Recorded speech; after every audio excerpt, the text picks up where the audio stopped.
Think about the last big game you played. I'll bet it had a map.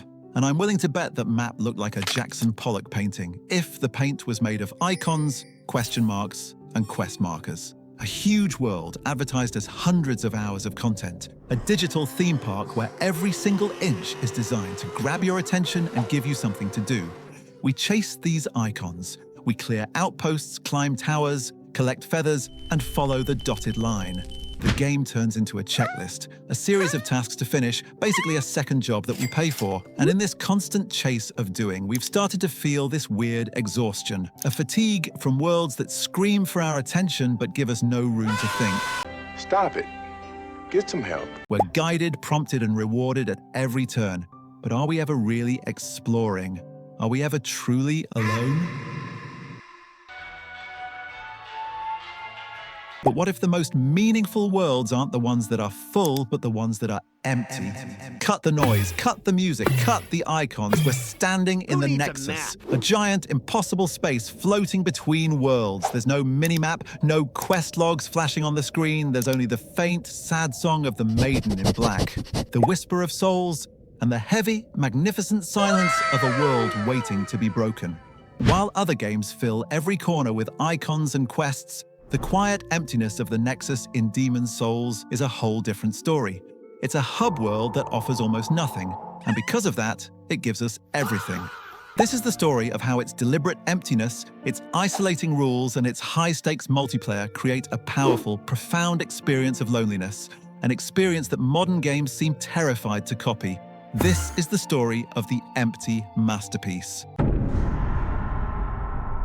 To really get the power of the Nexus, you first have to understand what it isn't. It's not a busy city hub like Novigrad or a cozy camp like Firelink's Shrine in the later Souls games. There are no merchants yelling about their wares in a crowded market, no cheerful characters offering a non-stop stream of side quests. The Nexus is a tomb. It's a grand, cold, and achingly beautiful prison for souls. And we, the player, are its newest inmate. The entire space is built to make you feel small. A single, lonely soul in a place built for giants and gods. A place that's now dying. Now listen, what do you hear? Almost nothing. The main sound is silence. Every now and then, you might hear the grumpy, hopeless mumblings of Stockpile Thomas, a man clinging to his small collection of items like it's his own sanity. They're echoes of what used to be, ghosts who just haven't faded away yet. Let's have some sip of cola.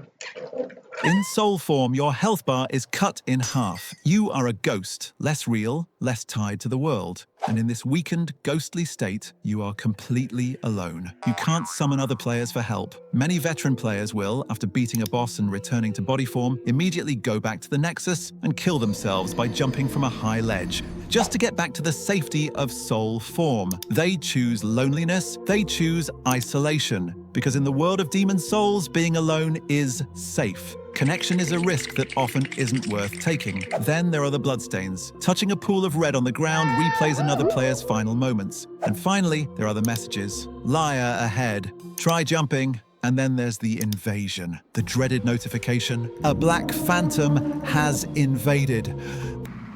I'm in danger! The world is sealed. You can't escape. Somewhere in the level, another human player is hunting you. This isn't a duel in an arena. This is a home invasion. Start up a modern blockbuster and you're almost immediately shown a map that looks less like a world and more like a cluttered spreadsheet. Collectibles scattered like digital breadcrumbs. This design philosophy comes from a deep-seated fear, the fear of the player getting bored. A pop-up tells you what to do when you get there. A reward screen congratulates you for doing it. Modern game development is incredibly expensive. Budgets can be hundreds of millions of dollars. The checklist model is really good at this. It provides a clear, measurable amount of content. The emptiness of the Nexus is not a lack of content. It is the canvas where we paint our own journey. It's a masterpiece forged from silence and shadow. So I'll leave you with a question. In this age of endless checklists and ever-present guidance, what do you really value in a game world? If this exploration of game design resonated with you, consider subscribing. I would genuinely love to read about your own experiences with loneliness in games. Thanks for watching.